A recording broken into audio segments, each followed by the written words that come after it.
Welcome to the Tudor Dixon Podcast. Today, we continue our coverage of the war in Israel from the perspective of young people inside our own country. I'm excited to welcome our guest today, who will not only discuss the war from her perspective as a young American Jewish woman, but also how she's pushed through anti-Semitism in this country and used that experience to motivate and inspire teens.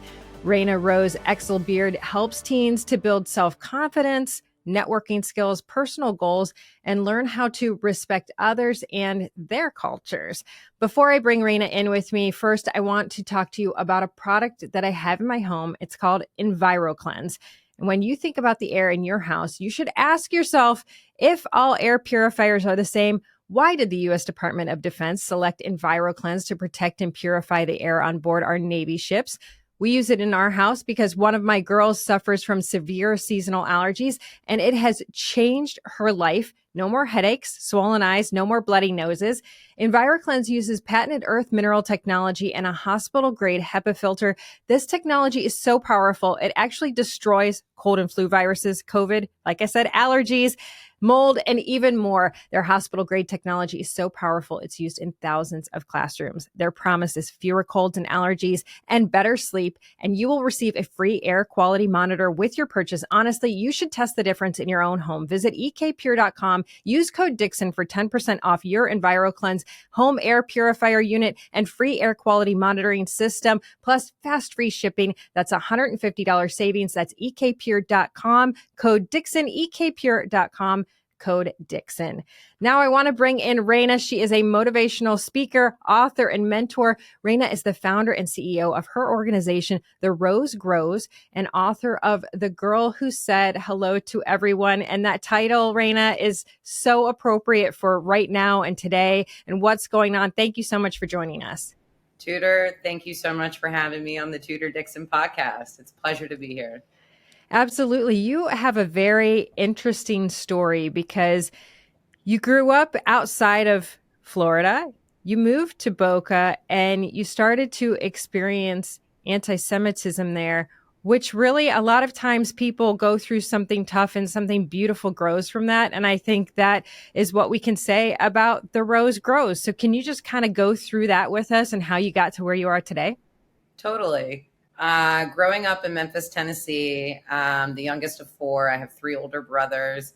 My dad's parents were Holocaust survivors. So my whole life, I always had a connection to Israel, the Jewish people, and was very aware of anti-Semitism. I never experienced racism or anti-Semitism a day in my life in Tennessee. I lived there until I was 18 years old. When I was 18, I went to Israel for a year. And as a woman, it really changed my life. It was the first time I felt confident and smart and just really accepted, for who I was. And when I was there, I volunteered in the Israeli army for 3 months. Following that, I volunteered at an archaeological dig site in Jerusalem. And when the year was done and I was moving to South Florida, my mission was I'm going to go to college. I'm going to study business. I'm going to make a lot of money. And then I'd like to, run for politics one day. But in Boca Raton, a city that has more Jews than the entire state of Tennessee, at 19 years old, that's where I experienced anti-Semitism for the first time. Wow. I experienced it in the forms of having a fake eviction notice on my dorm. These students were allowed to bring Holocaust deniers to my campus, which at 19 years old, I had no idea that free speech also included hate speech. I'll never forget too, when Israel was in a crisis with its terrorist neighbors, the bullies at my campus made a mock checkpoint and dressed up like Israeli soldiers, and they pushed you around and they spit on the ground next to you, and you got free pizza for participating in the activity. And I just want to show, this was my magazine cover from FAU in 2013. And it's so interesting how through becoming an advocate, first I had to get educated, not just on Israel and the history, but, Tudor, when I'm speaking with kids and I point out that this headline is not in quotation marks, for those who don't know the ethics of journalism, when this is not in quotation marks, this is actually being endorsed as a view of Florida Atlantic University. So it was interesting how, little pro-Israel advocate Raina had to, go to the school newspaper to educate the reporters on how what they were doing was actually hurting our chances at peace and not really helping us. So that was 2013. Just a couple days ago, there was a pro-Palestine, but I would say pro-Hamas rally at Florida Atlantic University. And I say that because this is in response to Hamas going into Israel and committing atrocities that we have in our generation never seen before, going in and you'll hear people say that this is not true. We have the evidence. They went in, they shot young people, they raped women, they kidnapped and killed elderly and children. It's just horrendous. But I want to play a clip from your university, Florida Atlantic University, from just a couple days ago, so you can see what's going on there now.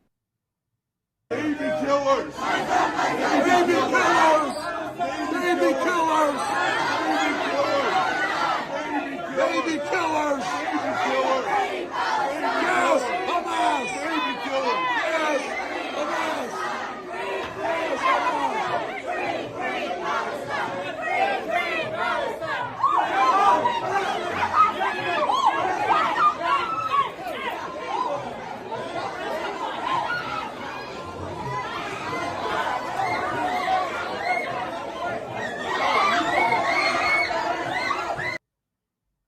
So you see those signs are saying, "Take your hands off Gaza," and they're chanting "Free Palestine."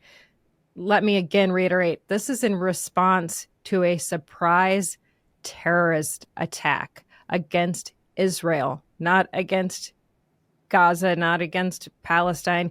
This was the Hamas terror group who genuinely controls these folks, and they keep them there, and they do not allow them to succeed and have a good life. This is not because the Israelis are keeping them in this situation. It's because Hamas, who does not live there, they live very, very plush lives in Qatar. They're keeping them in this situation. And these folks are in America at your university chanting really against Israel. What's your response to that? I mean, honestly, I was so emotional watching that. When I was a student, I felt like I was alone. Although I was working, with other students, I felt very alone. And, over the course of 4 years, we were able to get a number of important people at the university fired. The new president came in and, formed a partnership with the Technion. I know even after I graduated, student government had made some laws about, not discussing issues happening in Israel and student government. And it just really breaks my heart to know that so much work and so much community building and grassroots went into trying to make my university feel safer for Jewish and pro-Israel students. And when I was in college, there were 12 people who were in the anti-Israel group. And it's complicated for people to understand because some of the people in that group were Jewish. Some of them were gay. They all come from different backgrounds. And that's why education is so important. For a lot of these students who are involved, they believe that they are a part of a social justice movement. Students for Justice in Palestine. Who wouldn't want justice for any people? But when you look at these demonstrations and you look at the social media and you look at the programs that SJP is organizing across campuses, It's not promoting coexistence. It's not promoting Palestinian culture or future. It is demonizing Israel and bullying pro-Israel students on campus. And what's really funny is, sometimes when we would bring in speakers to address Palestinian issues, those also too were always the events that the students would come in and protest. So how dare you call yourself an advocate for the Palestinian people when you can't even be respectful and other learning opportunities to either learn more or challenge what you believe when it comes to supporting what's going on over there. So when we talk about like education, Israel is the only democracy in the Middle East. It's the only country where men and women have same rights. It's the only country you can be gay and alive at the same time. It's the only country in the Middle East as a woman you can really not only wear what you want freely, but men and women can protest and post and not be in fear of the government for persecuting you for your views. And it's just so funny, these students who blindly support what they call freedom fighters, which the rest of the world defines as terrorists if you are targeting women, children, innocent civilians. Most of these students, if they actually knew the history as a gay student or as a Black student, as a Christian student, it wouldn't make sense for them to be involved with an organization who does not see Israel's right to exist. What Hamas is fighting for and what these students are yelling from the river to the sea. If you look at a map of Israel and you look from Jordan and you look to the sea, that's the entire country of Israel. So when they say from the river to the sea, Palestine will be free, where does Israel go? Right. Where does the Jewish community go? So we really have to normalize too.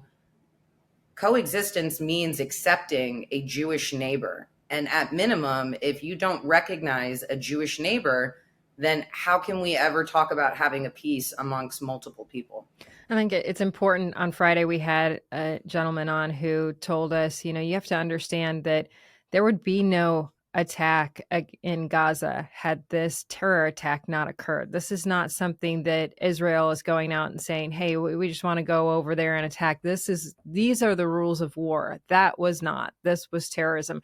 You said something that I want to go back to. You said when you went to college, it was the first time you realized that hate speech was free speech. And I think that's interesting to me because I think a lot of young people, there's an awakening when you get out of the safety of your parents' home and you start to see what's really going on and go, oh, wow, this country, it does allow this. And we're glad that it allows this because just like what you just said about Israel, you can be gay and alive, you can protest, you can have your own opinion. And that is a beautiful thing in this country.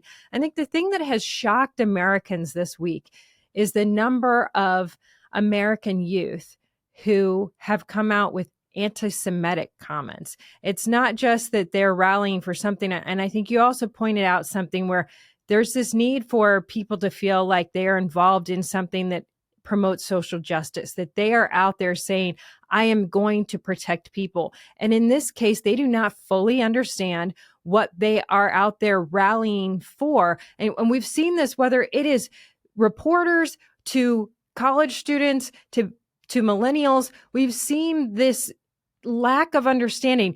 You are the granddaughter of Holocaust survivors. I was talking to someone about this earlier today. I think for us, I'm older than you, but for my generation and early in your generation, I think many of us had grandparents who either were in World War II, or like in your case, grandparents who were Holocaust survivors. And those stories were passed down to us in such a real and emotional way that it was something we could never, ever forget. This next generation, they don't have that connection. They haven't talked to the actual people that lived it. They are being indoctrinated. And I think we as politicians I'm not saying you, but on my side, we had been talking about woke this and woke that and missing what was really happening, that there was this anti-Semitic indoctrination going on in our schools. And it started when you had groups coming in and talking about the colonizers and all. We didn't even realize. I mean, I feel so naive that we didn't realize this is where this was going. And you now have these young people who have been indoctrinated, but the next step is radicalization. And we are really, truly afraid for Jewish schools, for Jewish children. I just heard a friend telling me that they were taking their jewelry off. And then I heard it on the news this morning. A man said, our kids are taking their jewelry off. How did we get here in the United States? How did we not realize this was happening? Yeah. I mean, even my mentor, she got her lawyer license in Israel. She practiced there. Her husband's Israeli. They live now in South Florida. And last night when we were speaking on the phone, she said, my husband wants me to take my Israel stuff off the car. He doesn't think it's safe. And it's so important that we don't stereotype people and that we don't stereotype places, because just because somebody might look a certain way or be from a certain country, we don't actually know what their background is. When I meet a Palestinian, my first question is, hey, did you participate in any hateful rallies in college? My first question is, wow, that's so cool. My first question is like, wow, that's so cool. Where's your grandma from? Why were you named your name? And, if you give people the opportunity to get to know you on a personal level, they'll be a lot more willing to engage in conversations about like difficult topics. When I was like a early on advocate in college, I just remember the first week of school, I was like tabling in the breezeway and I got in this argument. This guy said to me that Israeli soldiers drink blood. And I'm like, does this like look someone, who would drink blood, and how like Jews stole the land? And I just remember I was so emotional. I definitely raised my voice. There probably was like some fist bumping, right?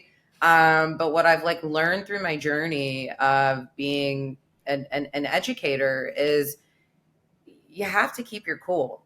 If people don't know anything at all about the topic and they see two people having a conversation and like one is crying and screaming and freaking out, then you've already lost the person. And, what's interesting too is we kind of like look at people of like 80% are always going to be open-minded no matter what's going on. And then when you look at the 20, half of that is always going to be pro, and half of that is always going to be anti. And for me, in my role, what I am most passionate about is educating and inspiring the 80%. After my experiences on college campuses, I do not want other Americans' first connection to Israel and the Jewish people to be dead babies on their free speech lawn, or this on their magazine cover. And I work with a lot of different audiences. I speak with a lot of different groups age-wise, and to understand each other doesn't mean that we have to agree. It just means that we really listened and had a conversation. So for me personally, I don't believe in cancel culture, because if you really believe in what you believe in, then you should be willing to have a conversation with me about it. And that message goes so far beyond this message of Palestine versus Israel right now. It goes so in the United States right now, our kids are suffering with so much. And I think that that's how they actually get sucked into these protests that they really don't understand, is because there is this sense of needing a place of belonging. They've been through a lot, even in the past few years. I mean, I don't know what it was like to go to elementary school, high school, college through a pandemic, but I know I was listening to my girls the other day and I heard one of them go, "Can you believe quarantine was 3 years ago?" And I remember thinking, man, that's a season in their life. Like they see that as part of life. And I will never know what that was to grow up through that. And so I look at our kids today and I see a lot of confusion. I see a lot of self-esteem problems. And you even talk about networking skills. Today's kids, they text each other. They don't even talk, So you've taken an experience in your life that was really challenging and genuinely a heart issue of having to go through, this is who I am, this is my identity, and it has been questioned. And we have so many kids that are saying right now, this is my identity, whether it is you are a woman, you are a man, you are transgender, you are Jewish, you are Christian, whatever that identity is, they feel like they're being questioned on a regular basis. So how do you talk about that with teenagers? Yeah. Two ways. If it's Jewish teenagers, I try to explain to them that Israel is like your best friend. If someone's never met your best friend, you're not going to introduce them as they're always late and they don't pay for the Ubers and they don't wash my clothes after they return them. The way you introduce somebody is, hey, this is so-and-so. They're really, really fun, yada, yada, yada.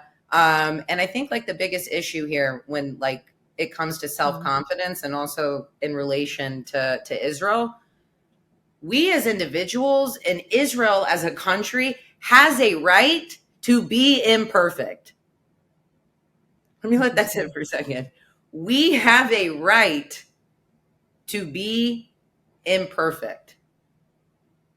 But when you hold us to a standard of perfection that you do not hold any other country to, that you do not hold any other, student from a different background from, then, we have a major problem.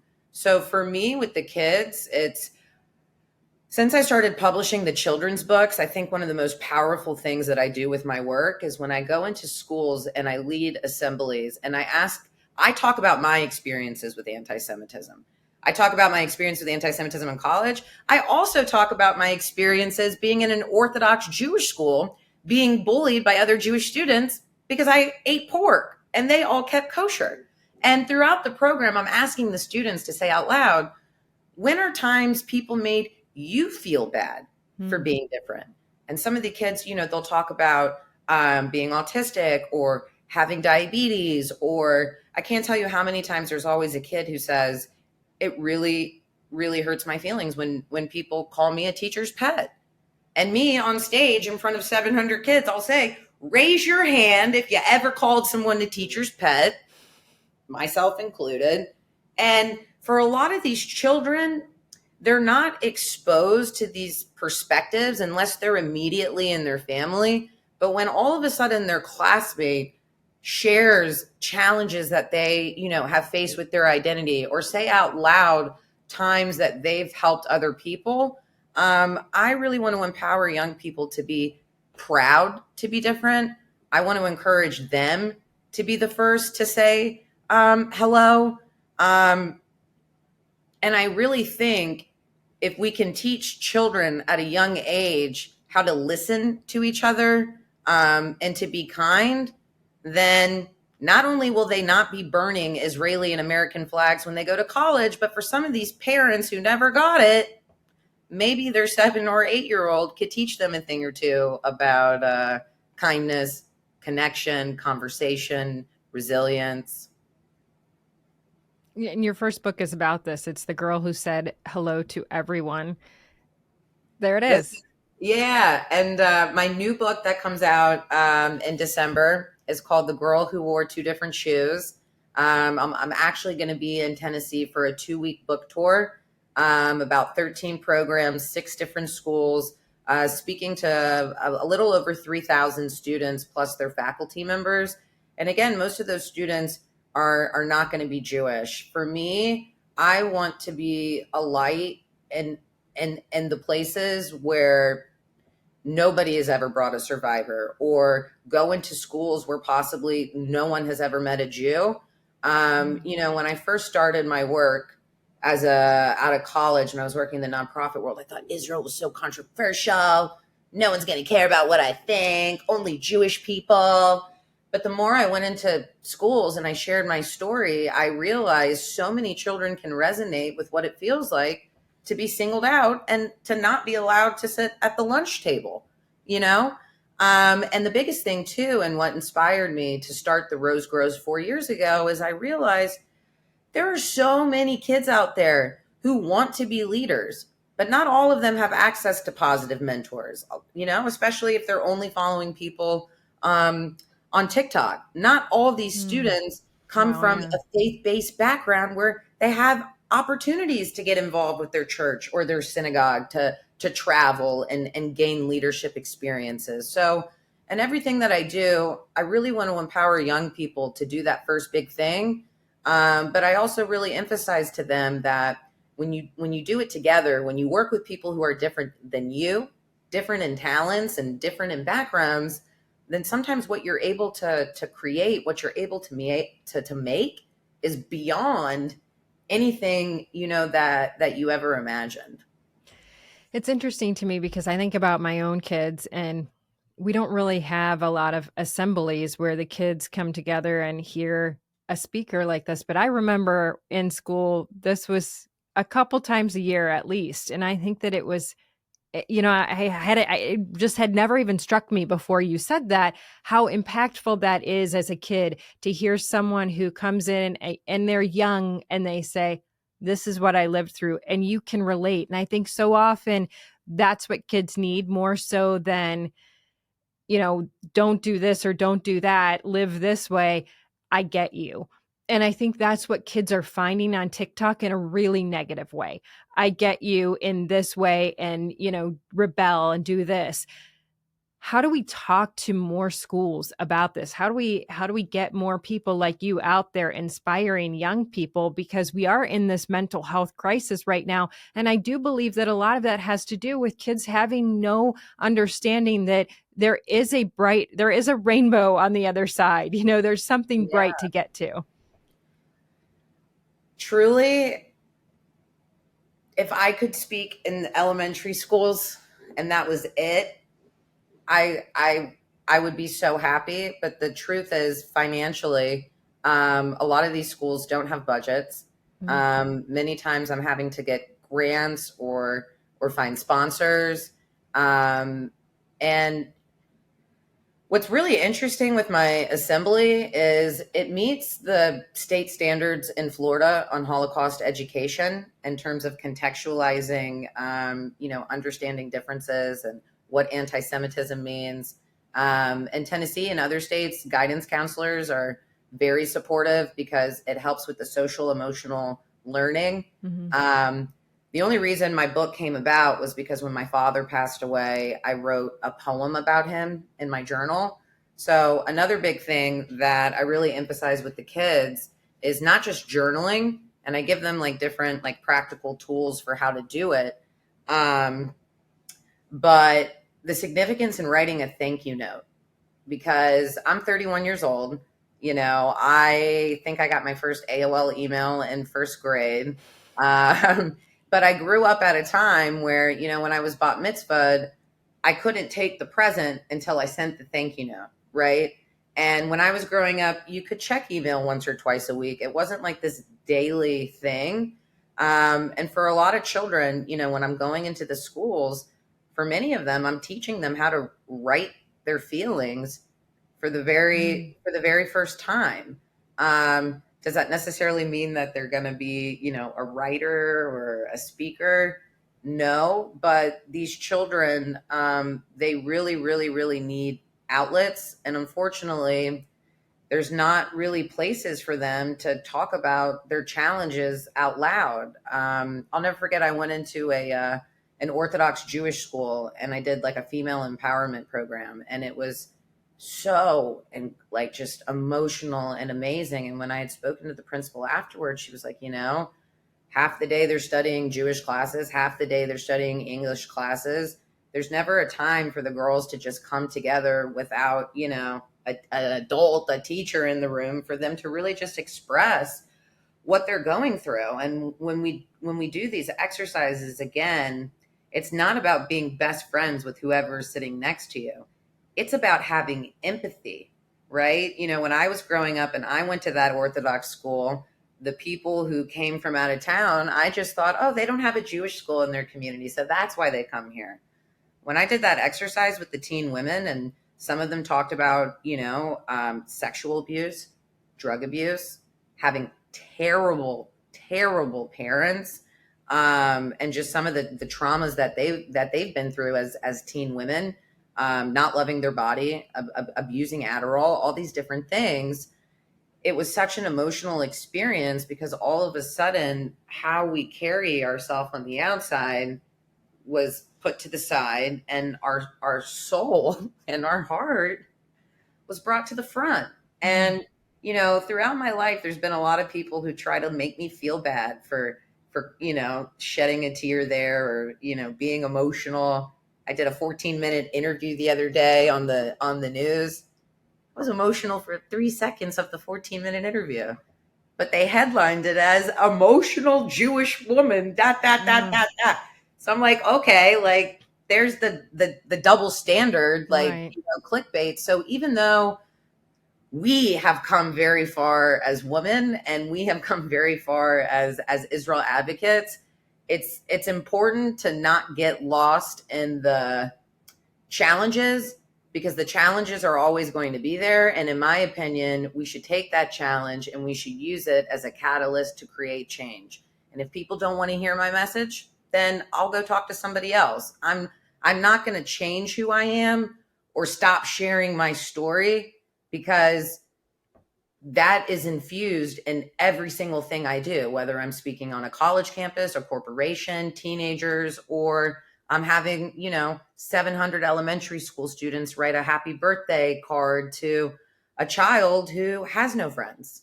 It's this idea of we each have a voice and each of us is a light.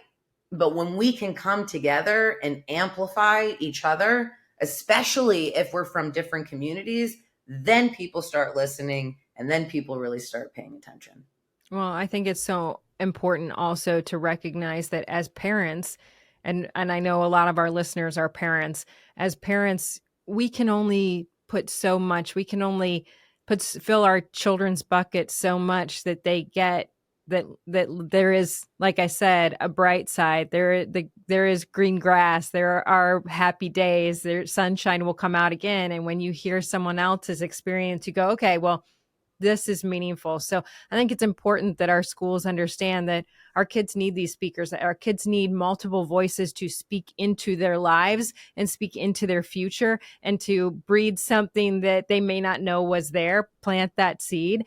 So I wanted you to, really quick before we go, tell folks where they can find you and how they can talk to you about coming to their school.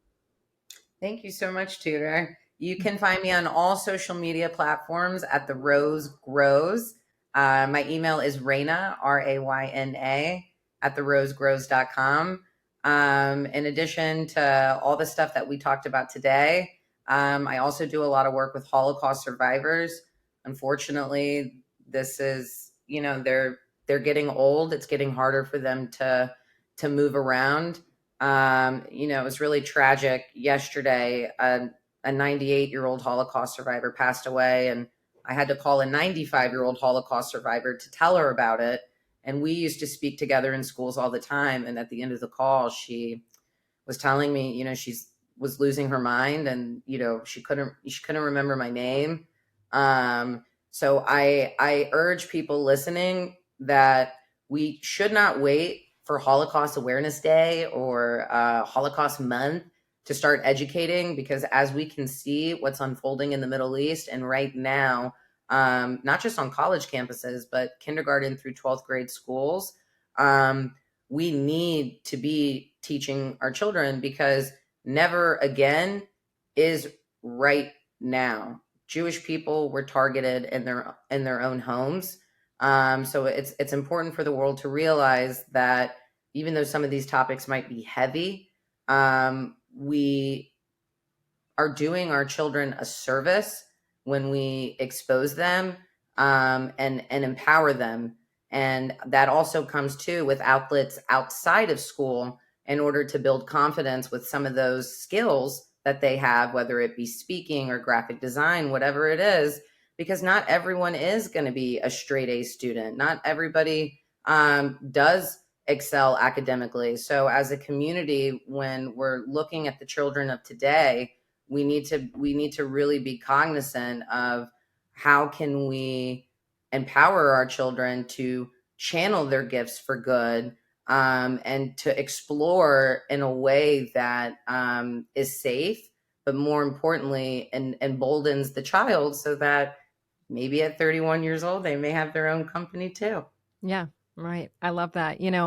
I have told this story before, but about 6 years ago, we did a video special on Holocaust survivors. And you're right, they're getting older and we won't have those stories. And that was really why we wanted to get this on video. And we sat with this couple, and the woman was very hard to break through with the entire conversation. I could tell there was just something there that she wasn't saying.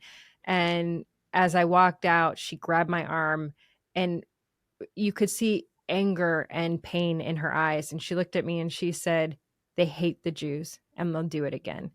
And in my naivete at that time, honestly, until I saw what has happened this week, and I have had this replay in my mind so many times in the past few days, because I remember walking out of there and thinking, I know that was obviously something she lived, but it won't happen again.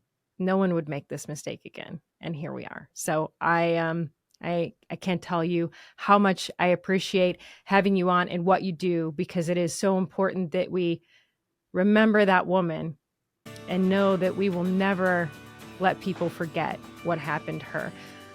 Rayna Rose Exelbierd, thank you so much for being here. Thank you, Tudor. And thank you all for joining us on the Tudor Dixon Podcast for this episode and others. Go to TudorDixonPodcast.com. You can subscribe right there, or head over to the iHeartRadio app, Apple Podcasts, or wherever you get your podcasts, and join us next time on the Tudor Dixon Podcast. Have a blessed day.